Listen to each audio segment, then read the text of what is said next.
Hello, friends, and welcome to the Optimized Advisor Podcast, where we focus on optimizing the well-being and best practices of insurance and financial professionals today.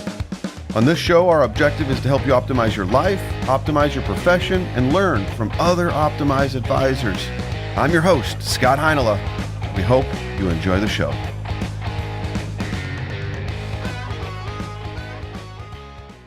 Today is a joint effort co-hosting with my good friend Bart Zandbergen, Chief Financial Advisor with the Zandbergen Group and host of the Zandbergen Report.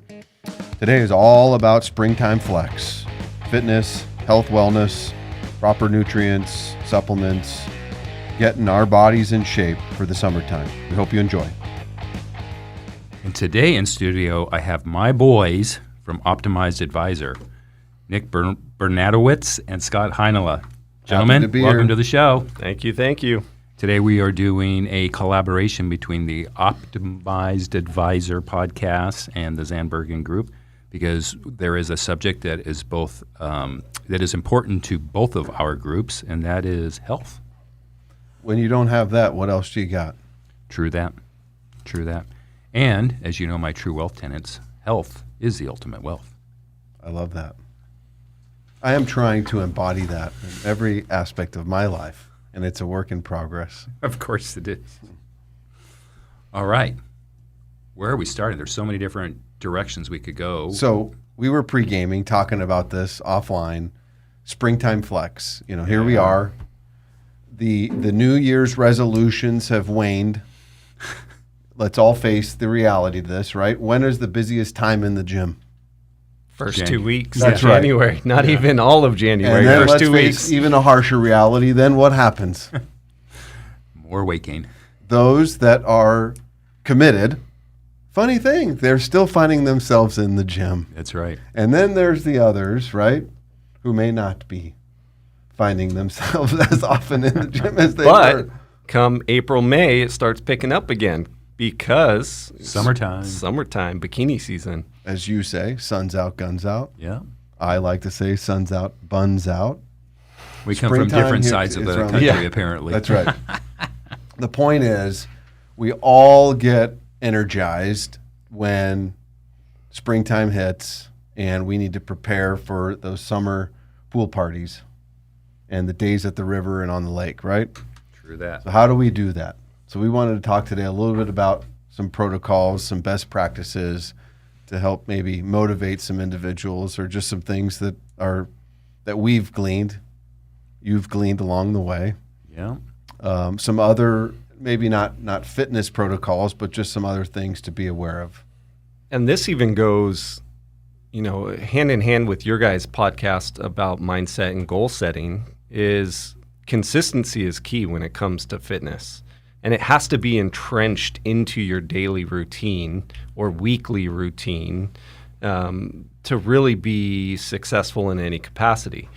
The crash diets, the 30-day abs, and all these fitness crazes that people want to do, the quick fixes.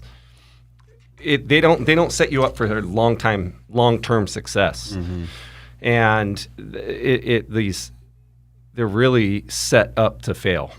And so creating consistent habits is first and foremost the most important step on all of these. Yeah, 100%. And I'm glad you brought up the mindset podcast, because that was one of my notes for today's conversation, and that I feel that is definitely important. We talked about my vision statement, and one whole paragraph on my vision statement is about health and where I want myself to be. So I talk as if I'm there, and in most cases I am there. But I think that's super important. And from a mindset standpoint too, sometimes just use of words. I'm on a diet. Well, let's not call it a diet. You're on a healthy eating program. Right. Because a diet sounds like scarcity. It sounds like something that's awful. Right. But if you're on the proper eating program, it's great. And all three of us here, we eat a lot of food. Yeah. And yeah, very much so. If I'm on a diet, I'm starving myself of something. Yeah. I'm depriving myself of things. Whereas I am on a healthy regimen. Right. Is a very positive mindset. Right. I'm doing this because it actually empowers me. It gives me all the, everything that goes with that. Where do you start? That's the question that most people always ask, is where do you start? And where you start is, and it goes back to that podcast, as you said, it's setting specific days and times you're going to work out.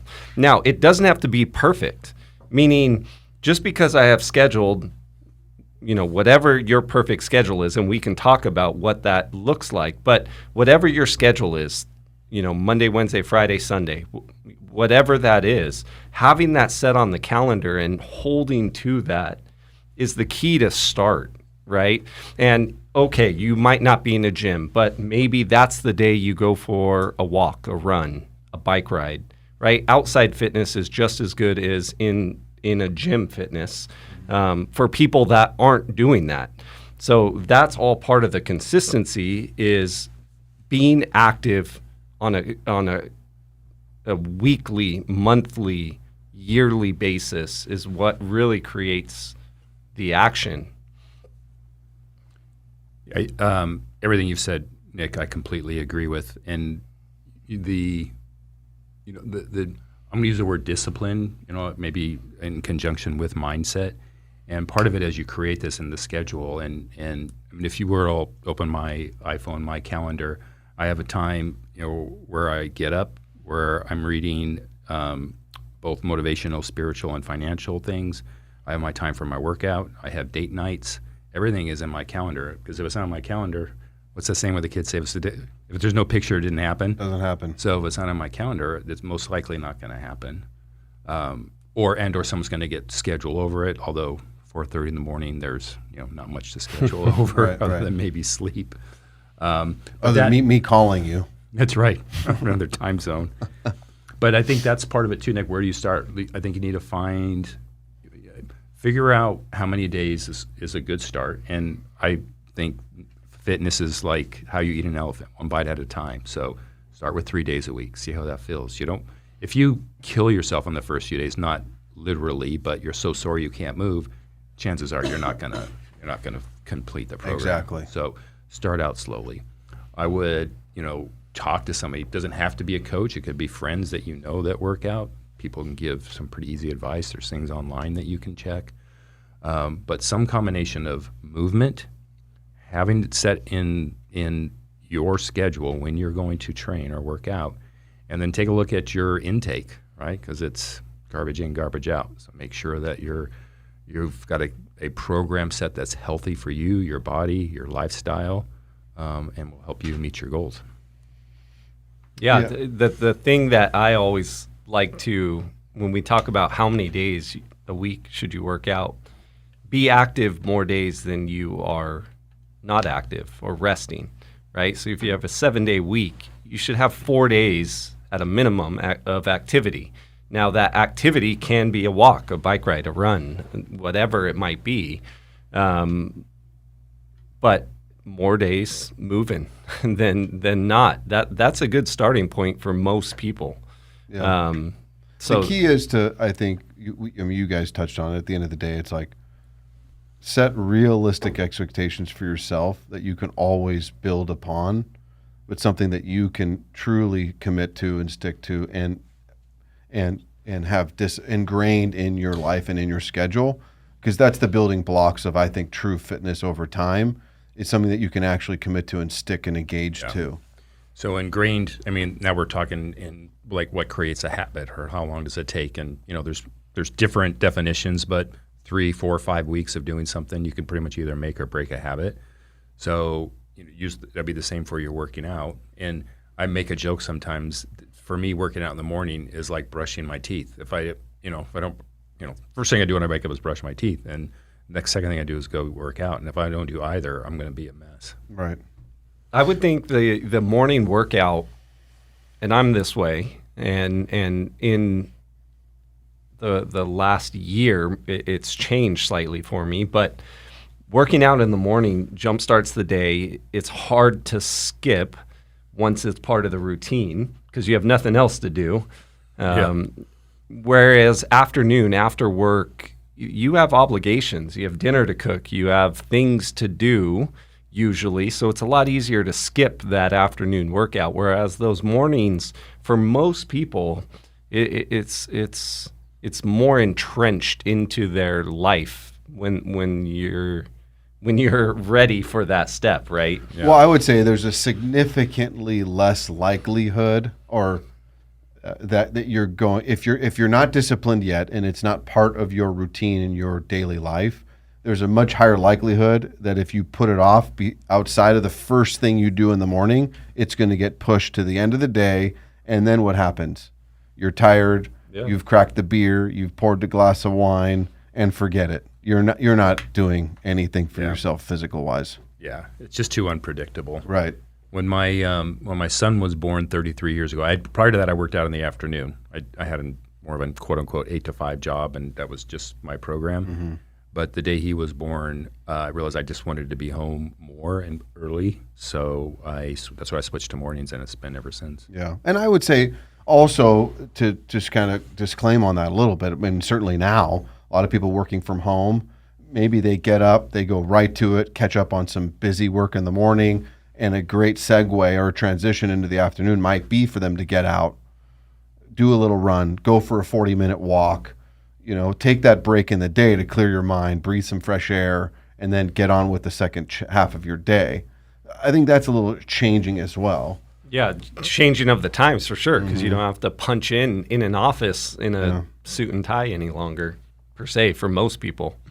So I think managing soreness is a big, big issue out of the gate, like you touched on. Yeah. If I go,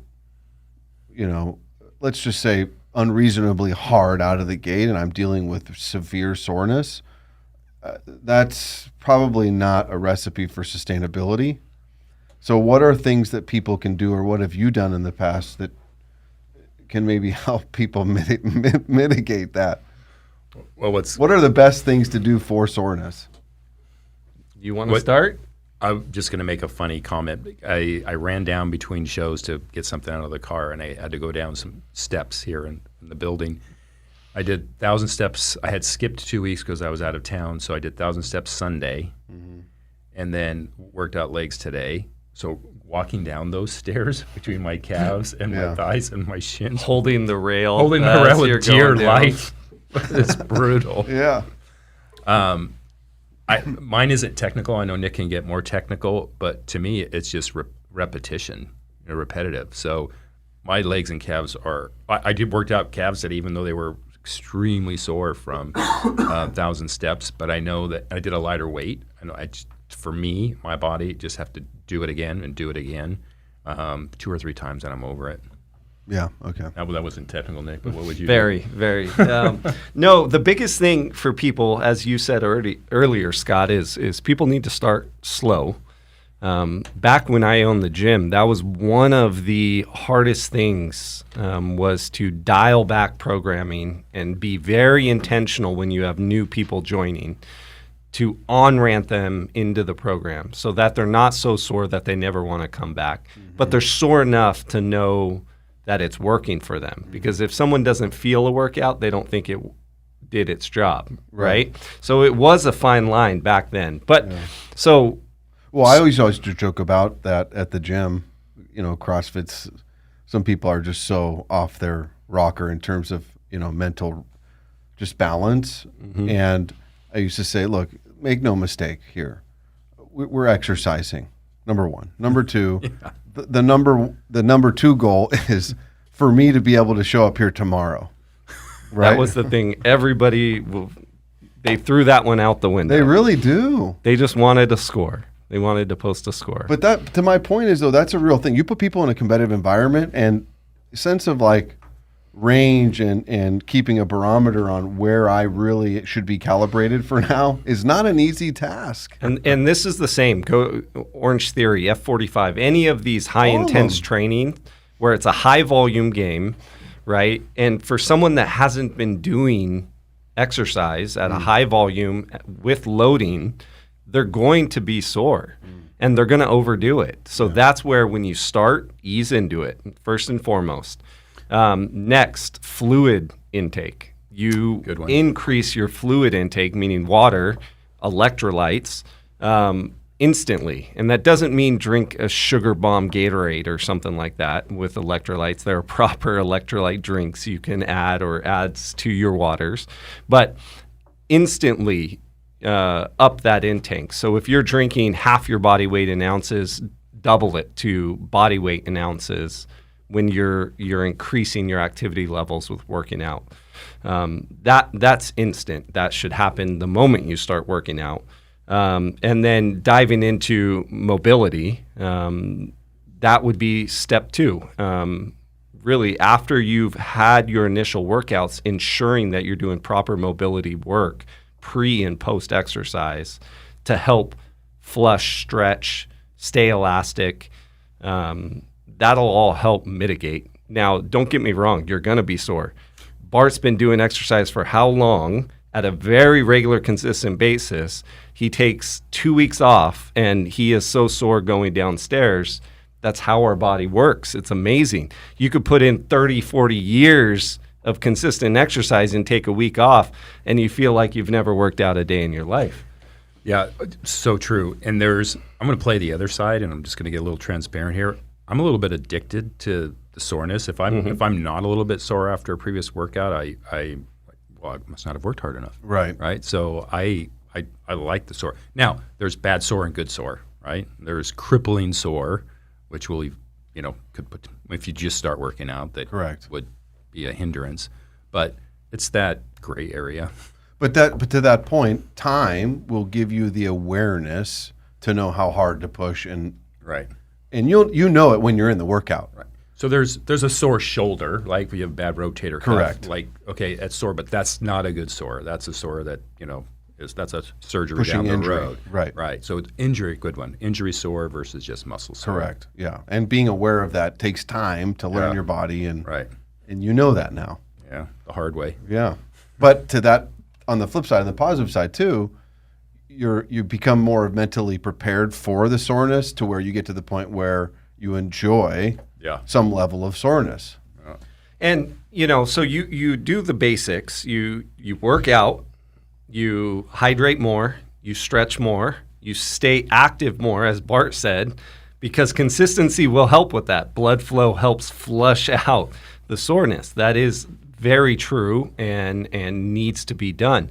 But then you can accelerate all of it also and have supplements to help with the process.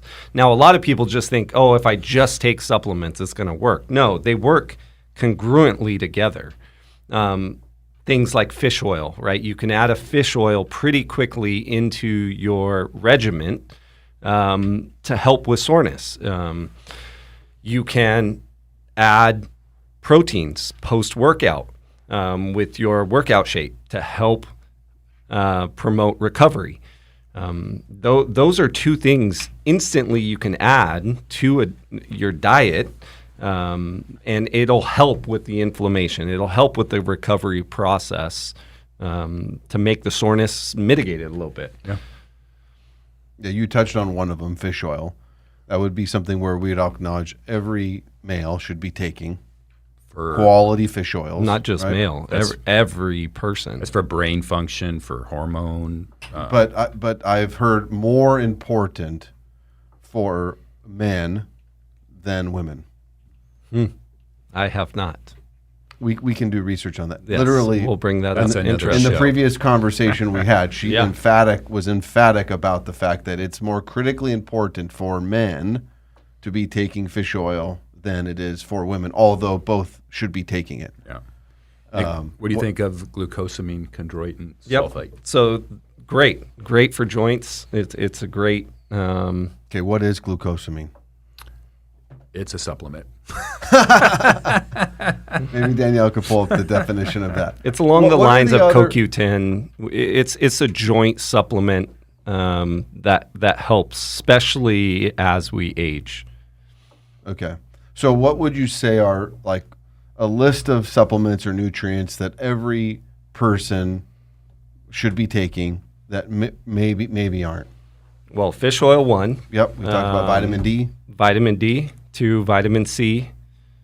would you throw in zinc on an ongoing regular basis, or zinc is conditional? You could, but I wouldn't do it separate of like a multivitamin that you're taking. You'll probably get plenty of zinc within your multivitamin. Okay, so multivitamin or multi-mineral pill, something that's giving me a balanced. Yeah, and a lot like your zinc and a lot of your basic vitamins will, with a proper diet, you have good macros and good micronutrition within it. Most of those will be hit and don't need supplements to meet. Now, when you're exercising, you need to, that's where supplements come on top of extra credit stuff. Yes.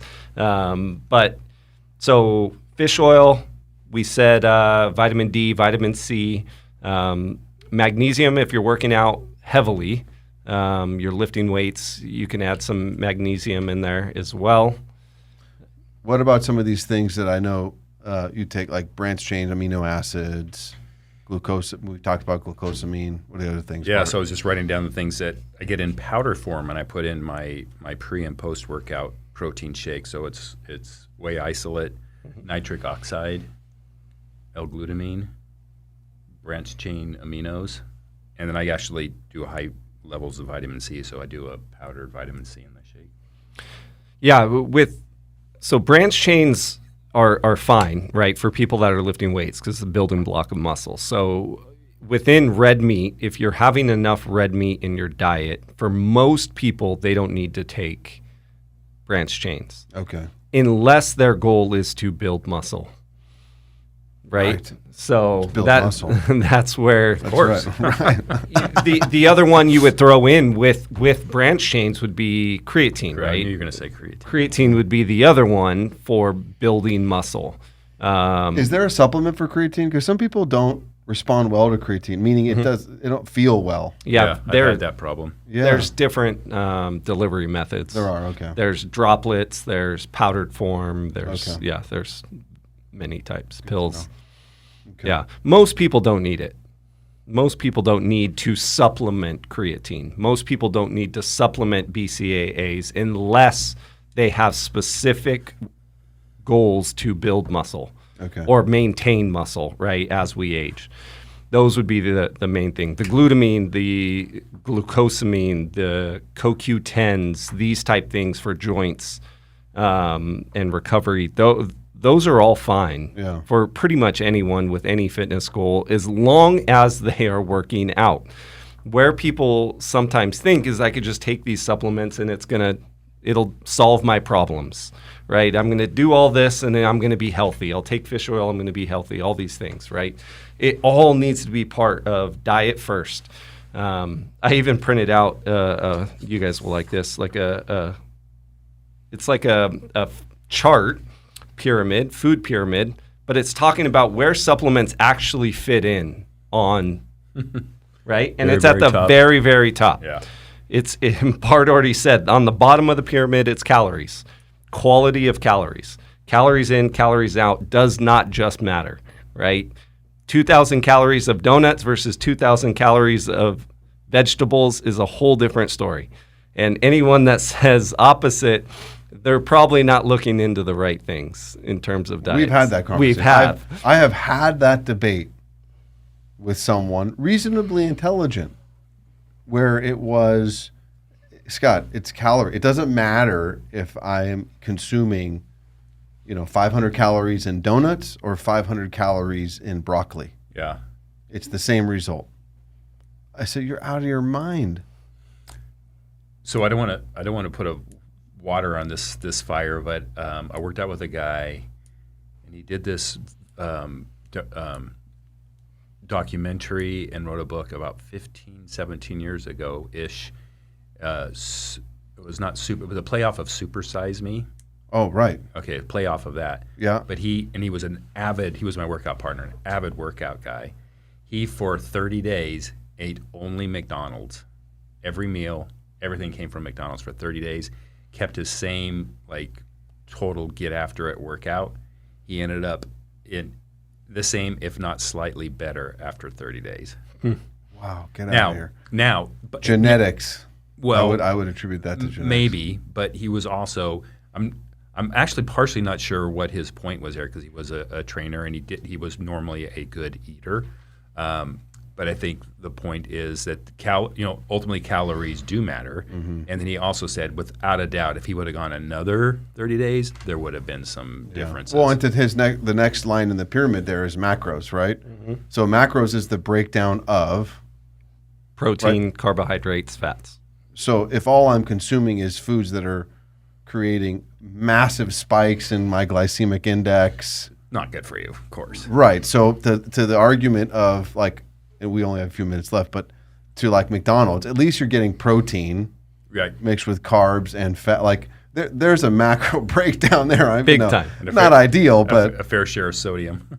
Oh, good Lord. Yeah. Yeah. So, wrapping up this whole thing, it's to start, it's consistency of scheduling activity. Whatever that activity is, you are moving consistently 4 times a week at a minimum, right? Okay, can you quickly give us if you're the coach, I'm new to fitness and I'm turning my life, turning over a new leaf.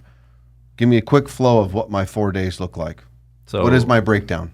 I would do Monday, Tuesday, take off Wednesday, and then work out probably Friday, Thursday, Friday, Thursday, Saturday. Okay. Somewhere along that, depending what your weekend's like with kids, all of that. But never miss a Monday, always key. Start the week off right. Okay. Right, get the metabolism going. Yep. Tuesday, come back so you can be active. My next third workout would be a endurance type day. Now that means you could walk the dog for a couple miles, or if you are, ready for runs, longer bike rides, long endurance efforts before another hard workout of some type of, lifting weights high or intensity, whatever it might be. Regimen, yeah. Yep. So it'd be somewhere along those lines where the first 2 days would be normal high intensity workouts, some circuit training, lifting weights. Third day would be endurance day, and then the fourth would be back to. Or those other days could be a blend of just pure strength training, dedicating to specific muscle groups, incorporating with cardio. Yep, exactly. Okay. Yep, I would dedicate that third day for recovery, so endurance and stretching. Okay, and last question for you guys. Do you find yourselves, especially you, Bart, now that it's just so it's part of your life, ingrained in the fabric of your life, do you find that it's just going through the motions, or are we actually still monitoring, what weights I'm doing and hitting metrics and this kind of thing, or is it just consistency going through and putting in the effort? For me, it's a little bit of all the above. I might go through a week or two where I'm just kind of going through the motions, but I'm getting the movement in, I'm getting my cardio in, and doing the weights. Primarily, however, I'm just all out, and I'm trying to always get bigger, leaner, right, at the same time. Yeah. Okay. I hit a new milestone in dumbbell curls the other day, and out of nowhere, just kind of. So I'm still trying to get after it. Right. Wow. Measurable, repeatable data is good for people starting out. Having, the goals that they set, and then on their workouts, measuring what they're doing, being able to repeat what they're doing at a future date to know and track their progress over a specific period of time to hit a goal is key. Because a lot of times people might start a workout regimen, and they'll hop on the treadmill for 10 minutes. Oh, that's good. I'll go over here. I'll do some shoulders. Okay, I'll do some legs, maybe some abs. Yeah, that was good enough. Maybe hop on the bike and get out of there. And then the next day, they don't know what to do. We'll do something opposite of that. Well, if you actually put goals and actual metrics on what you're doing to be able to follow up and test that down the road, then you can hit those numbers and actually have data to prove that you're fitter. And that's one of the things a lot of people don't do. They don't necessarily write down a workout. They don't necessarily track their progress or their times or their efforts that they're giving. And that is a cheat code for a lot of people to start seeing results. I would add one thing on top of that, and it's in line with tracking your intake. Right? There's some great apps that you can track, and if you're at a point where you're going to differentiate a percentage of macros like protein, fat, you can put it in the system ahead of time, and that gives you a guideline of what you can eat. Because to your same point, I can have a couple of these pita chips, and then I'm going to have that, and next thing you know, you've added another 500, 600, 700 calories. And if you're writing it all down, you see how Scott's face just got kind of small because that's his go-to move right there. Yep. Just a couple of those. Especially if I'm more active. If I'm more active, well, I'm more hungry. Yeah. But that's not. I mean, don't give in. Yeah. I think a lot of people do. They don't pay attention to that. They think, I worked extra hard today. I'm going to eat an extra meal or add on this extra scoop of this or what have you. Probably not the best thing to be doing. Definitely. Great show, you guys.